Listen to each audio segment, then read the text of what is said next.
ini adalah persediaan kita untuk menghadapi bulan yang dimuliakan oleh Allah Subhanahu wa taala, iaitu bulan Ramadan yang akan datang, iaitu bulan daripada bulan umat Nabi sallallahu alaihi wasallam, yang mana bulan itu terdapat daripada banyak kelebihan, di antaranya amalan-amalan yang berganda, dan juga Allah kurniakan pada bulan tersebut diturunkan Al-Quran, dan juga bulan tersebut Allah Subhanahu wa taala kurniakan satu malam yang bersamaan dengan 1000 bulan.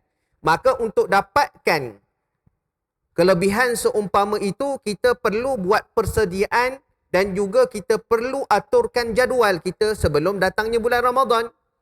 Maka oleh sebab itulah Nabi SAW sudah memperingatkan kepada kita datangnya bulan Rajab, supaya kita doa Allah Subhanahu wa taala berkati bulan tersebut.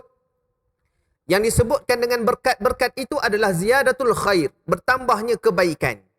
Bila bulan itu ditambahkan dengan kebaikan, Allah beri kebaikan-kebaikan pada bulan tersebut yang boleh membantu kita pada bulan yang akan datang, iaitu bulan Syaban dan seterusnya masuk kepada bulan Ramadan. InsyaAllah kita akan berjaya dan dapat mengharungi daripada bulan tersebut dengan melakukan ibadah-ibadah yang dituntut daripada syarak. Sebab itu kita jangan malas untuk melakukan ibadah. Ya, betul. Terdapat hadis-hadis yang mana ada yang datangkan hadis maudhu'. Tetapi kita nak tengok, sebenarnya asal bila kita mengatakan ini hadis maudhu', ini hadis tak sahih, ini hadis tak betul, kita nak natijah dia. Boleh ke tidak kita beribadah dalam bulan Rajab?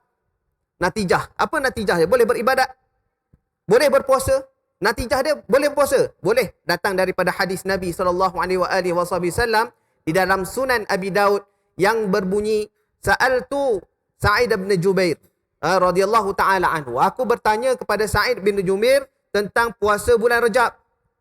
Kemudian beliau berjawab, aku mendengar daripada Sayyidina Ibnu Abbas menyatakan bahawasanya sesungguhnya kana Nabi sallallahu alaihi wasallam yasumu hatta naqula la yuftir.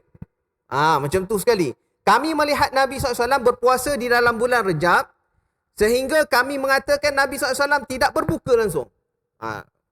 Kemudian kami melihat Nabi SAW tidak berpuasa pada bulan Rajab sehingga kami mengatakan Nabi SAW tidak berpuasa.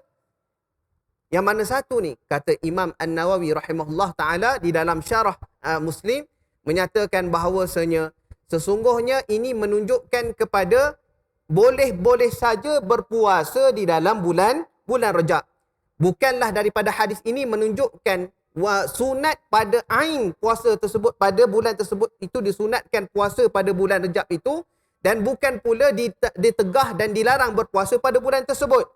Tetapi datang daripada Sunan Abi Daud yang menyatakan sesungguhnya Nabi SAW nadaba ila as-saum fi ashhuril haram. Nabi SAW menggalakkan untuk berpuasa pada bulan-bulan haram. Wa Rajab minha, dan Rajab itu daripada bulan haram.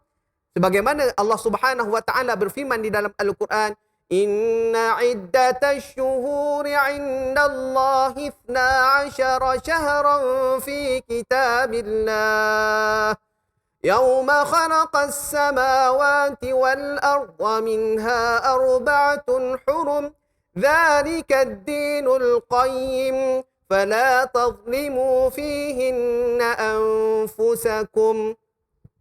Sesungguhnya bulan di sisi Allah Ta'ala itu ada 12 bulan.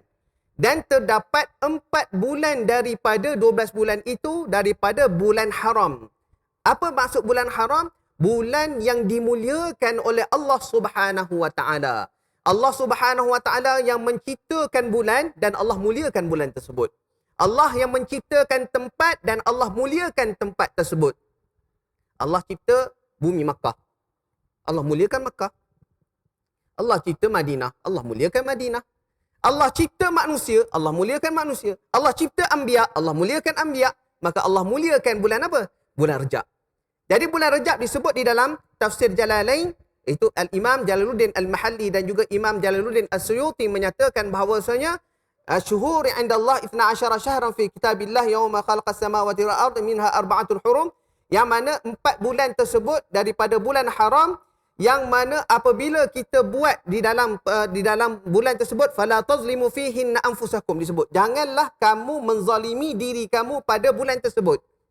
Di dalam syarah menyatakan fihin di dalam tafsir, bulan yang jangan kamu menzalimi diri kamu itu adalah bulan haram.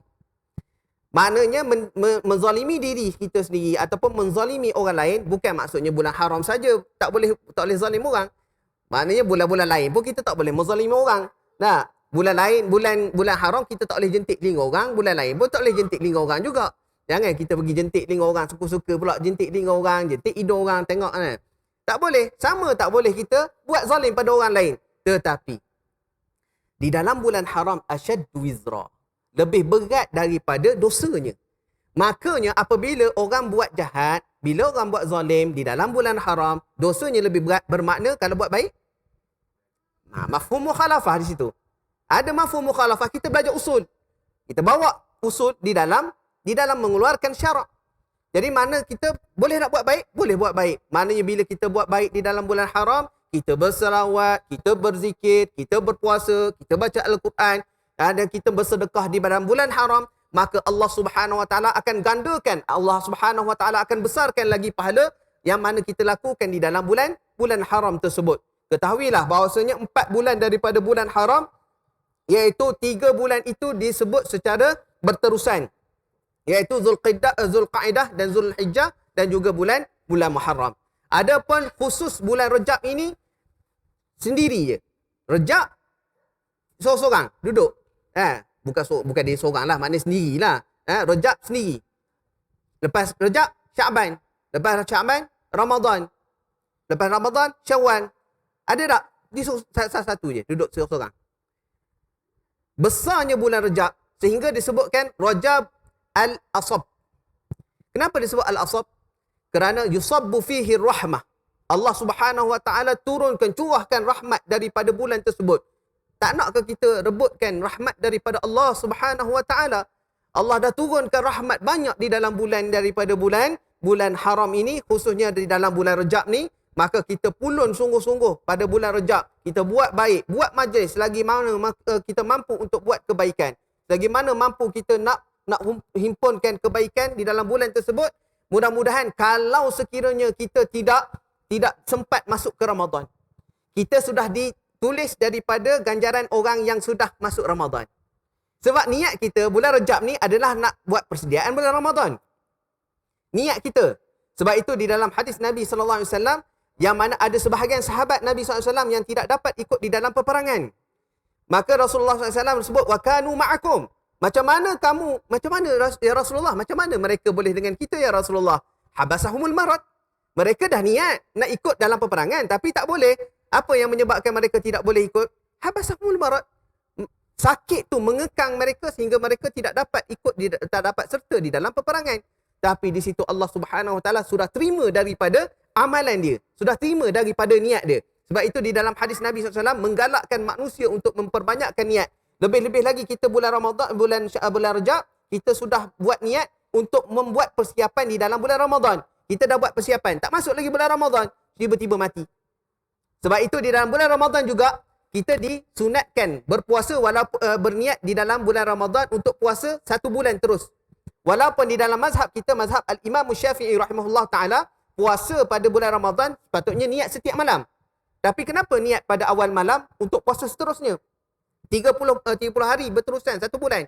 Kerana dengan niat kita itu sudah dikira oleh Allah Subhanahu Wa Taala. Ulama kata kalau kita mati, kita sudah dapat pahala berpuasa 30. Sebab itu man hamma bihasanatin falam ya'malha katabahallahu indahu hasanatan kamilah.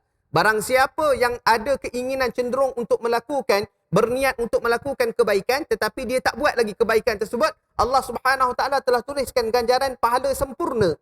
Maka di dalam bulan Rejab ni kita sudah buat amalan, kemudian amalan kita tu, niat amalan kita itu adalah untuk membuat persiapan sebagai suatu jadual kita. Begitu juga kalau kita nak masuk bulan Ramadan, kita dah tak perlu fikir lagi apa kita perlu buat. Nanti pagi, bangun pagi, apa nak baca Quran dulu ke, nak tahajud dulu ke, nak berzikir dulu ke, apa kita perlu buat bila kita bangun waktu malam. apa yang perlu kita berdoa ketika mana kita bangun pada waktu malam? Waktu bulan Ramadan baru nak fikir.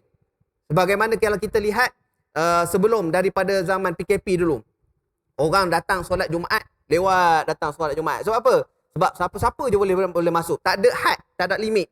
Datang lewat pun, datang waktu dah rakaat kedua pun boleh lagi masuk. Kalau sekarang datang rakaat kedua, solat dekat luar lah jawabnya. Tapi sekarang ni orang bekerja-kerja masuk di dalam masjid untuk solat berjamaah masjid Jumaat. Masuk oleh kerana sebelumnya lah. Sebelum waktu permulaan awal-awal PKP. Duduk masuk, menengung. Termenung. Apa benda nak buat? Sebab awal lagi datang. Awal sebelum Zuhur, sejam sebelum Zuhur nak buat apa? Sebab apa? Sebab tak pernah datang awal. Biasanya datang bila? Datang bila dah rakaat kedua solat Jumaat. Kalau datang awal, kita dah tahu dah apa perlu kita buat. Sebab itu kita digalakkan datang awal dia waktu solat Jumaat, nak solat Jumaat hari Jumaat tu digalakkan untuk datang awal. Nabi SAW kata, barang siapa yang datang awal Jumaat seperti dia mengorbankan seekor unta. Maknanya galakkan seorang tu untuk datang awal ketika Jumaat. Bila datang awal apa perlu buat? Ambil Quran, baca suratul kahfi, selawat kepada Nabi SAW, ataupun buat lagi amalan-amalan yang lain. Tak tahu lagi dah apa nak buat. Datang-datang tengok orang sana, tengok kaki, tengok tangan. Apa? Sejam nak buat. Tak tahu. Sebab apa? Sebab tak pernah kita aturkan masa kita untuk datang awal ke solat Jumaat. Begitu juga bulan Rajab. Bulan Rajab ni kita atur masa kita atur jadual kita untuk masuk ke bulan Ramadan. Rajab, Syaban, Ramadan. Tak lama dah sebenarnya. Kita pejam celik, rupanya dah masuk pada bulan Ramadan. Bila bulan Ramadan, kita nak pulun habis-habis. Dan kita tidak pernah tarbiyah diri kita untuk berpuasa. Kita tak pernah tarbiyah diri kita untuk qiyamul lail. Kita tidak pernah tarbiyah diri kita untuk membaca Al-Quran. Dan dalam bulan Rajab ni, kita cuba perlancarkan bacaan Al-Quran kita. Takkan nak tunggu bulan Ramadan nanti bila dah buat hizib Al-Quran, baru nak buat tadarus. Tadarus, kalau tadarus lah, takut tidur terus. Tadarus Al-Quran. Takkan dekat waktu tadarus tu baru kita nak belajar, nak tergagap-gagap. Bila lah? Orang kata bila lah nak selesai sampai besok. Habis ni kalau tunggu. Jadi bulan ni lah waktu untuk kita mempersiapkan baca Al-Quran.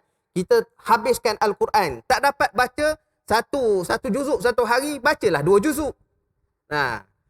Kita sungguhlah bulan Ramadan untuk nak sambut bulan Ramadan. Jadi bulan Rajab ni adalah bulan yang digalakkan oleh Nabi. Sebab itu Nabi SAW mengajar kita supaya kita banyak berdoa, supaya kita diberkati bulan Rajab, supaya kita boleh beramal di dalam bulan Rajab. Kemudian terus pada bulan Syaban, seterusnya masuk kepada bulan Ramadan. Mudah-mudahan Allah Subhanahu Wa Taala memberkati masa-masa kita, memberkati hidup kita, memberkati waktu kita, memberkati amalan kita, memberkati apa jua yang kita lakukan di atas muka bumi Allah Subhanahu Wa Taala, supaya nanti kelak kita bertemu dengan Allah redha kepada kita.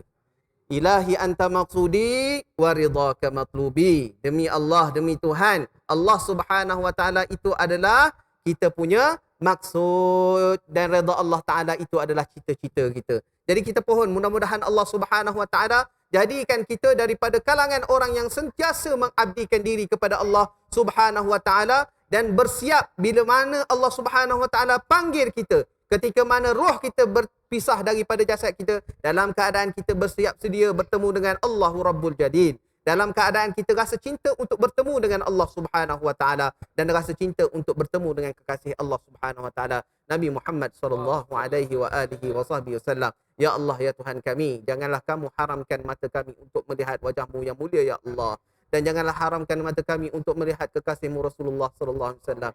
Jadikan bulan Rajab ini bulan di mana kami gunakan waktu-waktu masa-masa lapang kami untuk melakukan ibadah kepada-Mu, sehingga hati kami bersih, sehingga kamu memberikan manfaat kepada kami dan memberikan kelebihan kepada kami, sehingga dapat menatap wajah kekasih-Mu Nabi Muhammad sallallahu alaihi wasallam, sehingga kami mampu untuk mengabdikan diri dengan sebenar-benar pengabdian kepada-Mu, ya Allah, ya Rahman, ya Rahim. Rabbana atina fid dunya hasanah wa fil akhirati hasanah wa qina adzabannar.